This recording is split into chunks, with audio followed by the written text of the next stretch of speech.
Good morning, everyone, and welcome to today's webinar. I'm Alec Ward with Western States Roofing Contractors Association. And since May is Mental Health Awareness Month, we're focusing today on mental health and well-being in the roofing industry. And we're grateful to have two excellent presenters with us. We have Cal Beyer, he's the Senior Director of Safe Workplaces, and Paul Reed, founder of Roofers in Recovery and also a Western States board member. With that, I'll turn it over to Cal and Paul, and we'll just get this thing started. Thank you very much, Alec. Paul, great to be with you today. Yes, sir. Happy to be here today. This is a big deal to be able to help present this and just talk about this and continue to get it out there. Well, I'm grateful to have the opportunity to partner with you again. Mental health and suicide prevention in the construction industry. We'll put a roofer's spin on this. Sonia Bowman is the Executive Director for the Construction Industry Alliance for Suicide Prevention. Sonia reached out to me last week, asked me to present with Paul. She unfortunately had a conflict on her schedule. I partner closely with Sonia, so I'm really excited to have this opportunity to partner with you. We're using the CIASP's slides, and we wanted you to know this organization dates back to 2016. I helped start this group when I was working for an asphalt paving contractor in Washington State, and it grew out of the necessity to address what was now a known problem. July 16th of 2016, new data came out from the CDC, the Centers for Disease Prevention and Control, and it showed construction to have a high rate of suicide. That was through a group called the Construction Financial Management Association. And in 2018, the CIASP was reformed as a 501c3 nonprofit. They have a vision to have a zero suicide construction industry, but their mission has always been clear: to provide resources and support for suicide prevention, mental health, and incorporate safety and well-being into their offerings. They're labor agnostic. They're here to provide support and resources for everyone. They're 100% donor sponsored. Paul, I know you've been a member and a partner to the CIASP in Roofers in Recovery. Absolutely, man. They do some amazing things, and it's really all about us working together to help solve this issue. But again, my name is Paul Reed, and one of the co-founders of Roofers in Recovery. This is a 501c3 nonprofit that we started about 10 years ago. Myself, I am a person that's in long-term recovery. I'm actually coming up. This will be 19 years, actually, in August of this year. 19 years ago, I entered into a drug rehabilitation center after a bout of some mental illness and staying, having a few moments where, I actually ended up into a mental hospital. So, this topic of mental health in the roofing and construction industry is very personal to me as well. But, our organization helps men and women in the roofing and construction industry whenever they're struggling with their addictions or their mental health, to find them resources, to put them into facilities if needed, or, just mentor them or sponsor them. So super happy to be here today. And Paul, it was Sonia who introduced you and me. Yes. And when I met you and I heard your story, I asked you permission to amplify that story. Your story is one of hope, help, healing, and recovery. And there's a link to the story you and I collaborated on to share your story, from rooftop to recovery, a life rebuilt with purpose. Anything you want to say there? Maybe introduce your bride. As we go through this, Cal, one of the things I'm super passionate about, what one is roofing. It's been able to provide an unbelievable life for myself, my family, my friends, our company. And, the reality is this is an issue that is pretty rampant, in the world. But as we'll see, as we'll go through here later on, it's extremely big in the roofing and construction industry. And I think there's a few reasons for that.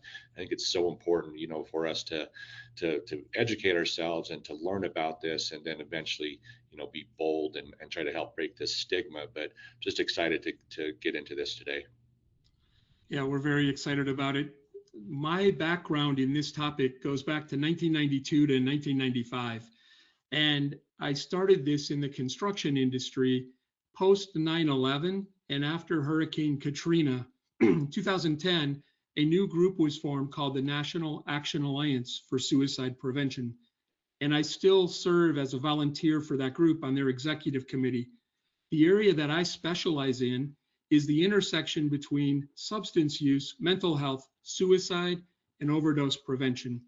Those are all big topics in the construction industry. So I wanted to let you know we've come a long way, and I'm really proud of the work that the CIASP has done. But Paul, programs like Roofers in Recovery are what get me excited every day.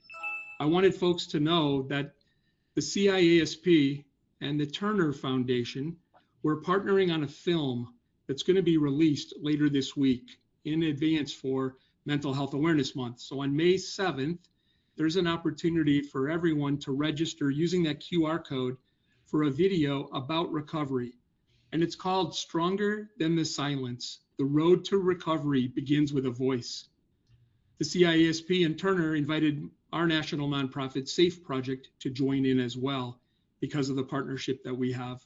There'll be 4 lived experience stories. So please take advantage of that QR code, plan to join us. So with Mental Health Awareness Month, Paul, you and I wanted to talk about mental health exists on a continuum from crisis to excelling and every place in between. So we don't have time to cover every aspect, but what we want to do is focus on moving people on the continuum. If they're struggling or just surviving, getting them to a place where they're thriving or excelling. We want to equip you with enough information if someone is in a time of crisis to be able to intervene with empathy and care. And the best way to do that is to have a caring culture in your organization. So Paul, you jump in with any color commentary. If there's any place that you want to jump in, anything you'd like to say about that mental health continuum. You know, I love this slide. You know, as Sonia and I went over this before, and you and I when we worked on this last week, you know, and just really kind of understanding, you know, what does this look like, you know, and the way out of it. I think a lot of times some of the misconceptions that people will have, you know, someone has some issues going on where they're in crisis, and they just think, well, you know, tomorrow's a new day and everything's going to be better. But really just kind of understanding us as a culture and us as an industry of the flow through here of really how to help people. And I think what's powerful is to look at some of those key words under each one of those stages or phases. Yeah. You'll start to see that there are risk factors and then there are protective factors. We're going to cover that a little bit more later. Another really important aspect is using safe language whenever we communicate about mental health and specifically suicide and overdose. So one big misconception, the media for years talked about people committing suicide, but we have to treat mental health like we treat physical health. We don't say someone commits cancer or commits bone tumor. We say that they have a cancer or they're struggling with another mental or physical health ailment. So why do we use that word commit? It puts blame on the victim. We want to say instead a death by suicide or a person died by suicide. We're focusing on respect and dignity and not blaming that individual probably for wanting their pain to stop. So that's one big gap we like to clear. A second is when we talk about people having mental health conditions or addiction issues, a lot of times they come out as labels or stereotypes. It reinforces negativity. We want to put a positive spin on that, and we want to promote the dignity as well. So we will say a person with substance use disorder, a person with bipolar disease, or a person with depression. We put the person first because it humanizes them, and this is language that's consistent with medical terminology.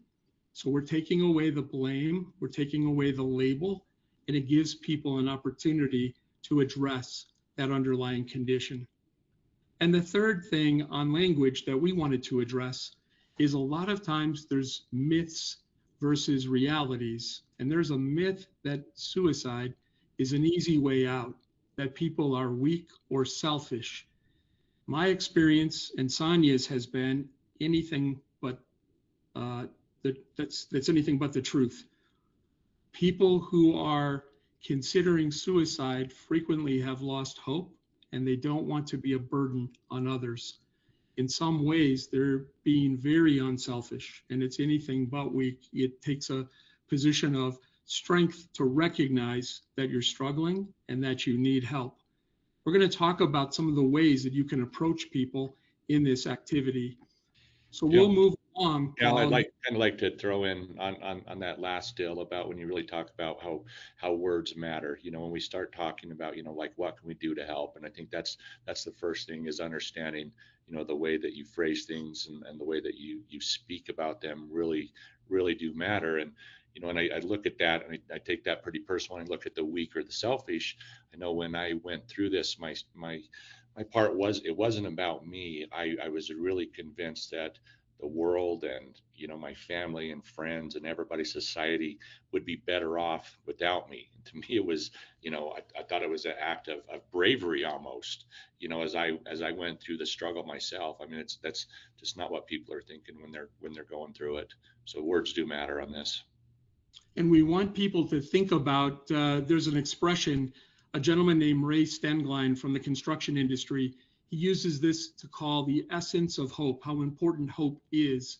He says a person can live without food for 4 weeks, without water for 4 days, without air for 4 minutes, but only 4 seconds without hope. So Paul, I think what you're saying is that amplifying hope always is the most important thing. Shine Absolutely. light into someone's darkness, take away the label, take away the stigma. And that's the first step toward people getting help. And Yes, with sir. help, there's healing. And then you see the power of recovery. Yep. So thank you. Paul, go ahead, share some of the data that you wanted to highlight. You know, guys, I did not realize how big of issue this really was until a few years ago. I was at an event actually at Western States, and McKay with NRCA was sharing, and boy, it hit me like a ton of bricks. You know, one of the things as we all should do in this industry is we focus on the safety part of our job and being compliant with OSHA and making sure that, you know, the guys are tied off and, you know, we have our barriers up and we're really doing all those things. And it's a massive problem, you know, with injuries and death. And as you see this slide, 991 construction worker fatalities, which is, you know, 991 too many. But then when you look at it, the sentence above talked about 5,237 suicides in construction in that same time frame. That is a massive number. And when I seen that, I actually, and he was presenting, and I was thinking, I think they got those slides mixed up. Like, there's no way that this is, you know, and this is coming from, you know, someone that's in this, you know, every day as far as into the addiction side of it, but just understanding like, wow, we have a major problem. You know, I think all the time, you know, we're sending out, or you're reading in different articles in different roofing contractor magazines, and you know, even us at Western States, you know, we present a lot of stuff of like, hey, let's work on this with OSHA, and here's what you do. Here's these safety compliance companies that can help, and these are the different things. Then all of a sudden, it popped up when you go, man, we're kind of missing the boat on this, right? Because, you know, I think really, Cal, it's such a massive problem, and there's really, I'm going to repeat this probably 10 times in this next hour on this webinar. We have such a major stigma just in society about addiction and mental health, that it's something that, like, well, we know it's going on, right? But maybe if we ignore the problem, it's going to go away. But these numbers are so staggering, you know, startling when you look at that. You know, 991 is a lot, you know, and God bless those guys that were hurt. But you look at this 5,237 people in the same time frame, and it's an issue that, you know, is not getting the attention. We're not shining the spotlight on it that it needs to be. So it's just it's something that we have to do it. I mean, when you look at 1 in 7 people who died from suicide was a construction worker. That's another startling number that just continues to put the spotlight of guys, we have a problem in our industry. And you ask, like, well, why do we have that problem in our industry? Like, why is it such a high number? If you really get honest with it, and you think about who comes into, generally speaking, over the last 20, 30, 40, 50 years, who comes into the roofing and construction industry. A lot of times it is people, let's just be honest with ourselves, it is people that are on their second or third or fourth chance in life, and they need a job, and it's a job that most of the time we're not doing background checks on. Most of the time we're pretty forgiving for people's past, and a lot of people bring in a lot of different baggage from different places in their life, because you can get a job here, because the norm has always kind of been, maybe the drinking or the drugging or things like that have been a little more acceptable than, your typical white collar job. And so we have, a lot of people, and I could say that because I am one of those people. I was one of those people that this is why I came into this industry, was because it was a place that it was acceptable to do the things that I was doing. So it's just when you really look at those numbers and understand, like, because we all think that, because we all think that the 991 people, that were hurt or died from falls or things like that is a massive number. We need to do something. What about the 5,000, right? Like, what are we doing as a society? How can we help? And Paul, there's so much more opportunity when you think about the injury rates as well. Roofing is hazardous and it has dangers, and we've got musculoskeletal injuries, lifting, lowering, twisting, turning, bending, right? Falls from the same object to lower objects. There's a lot of exposure there. So the rates of suicide loss are high, but so are the rates of overdose, because many times workers get prescribed opioids for back injuries or shoulders, necks, and knees. Right. To be able to get by for the next day, for the next week, how am I going to get up, and pop a pill? That's the answer a lot of times. So we thank you for your interest in joining us today. One of the data points from the Construction Center for Research and Training, known as the CPWR, looked in 2021 at the prevalence of anxiety or depression, and this runs high compared to the US population. 15.4% of all workers have high rates of that anxiety or depression. So that's another underlying factor. We also wanted to share with you, the CIASP maintains a lot of different data points. Paul and I don't want to highlight every one of these, but there are a few that we felt would be really important. 1 in 5 US adults experience a diagnosable mental health condition. That includes that anxiety, that includes the depression. That can contribute up to 27 lost work days per year. There's 53 million people, and what's sad is about 60% don't seek or get help. When Paul used that word stigma, it's a big barrier. And our tough guy, tough gal mentality also gets in the way of accepting help. The second data point that we wanted to highlight is about almost 7% of people have a co-occurring substance use disorder combined with mental illness. So those require specialized care and treatment. And the third data point that we wanted to highlight is that depression is the leading cause of disability among working aged adults, 16 to age 64. And that increases the risk of other chronic medical conditions that contributes to poor quality of life. And it can contribute then to suicide and or overdose. Guys, I really recommend taking a screenshot of this. I mean, because there's just some unbelievable facts on there. Because when you really start you look at this, and there's times sometimes, Cal, even they're staggering numbers, but I look at them and think that they might even be low. Yes. When we look at it, we talk about 6.7% a co-occurring substance use disorder and mental illness.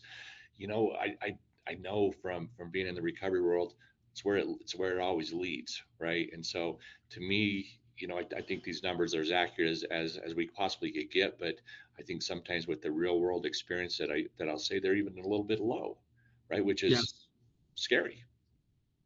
So Paul, I just appreciate having your perspective. We also wanted to say suicide is a societal issue as well. It is the 11th leading cause of death, almost 50,000 deaths in the most recent reporting year, about 14.2 suicide deaths per 100,000.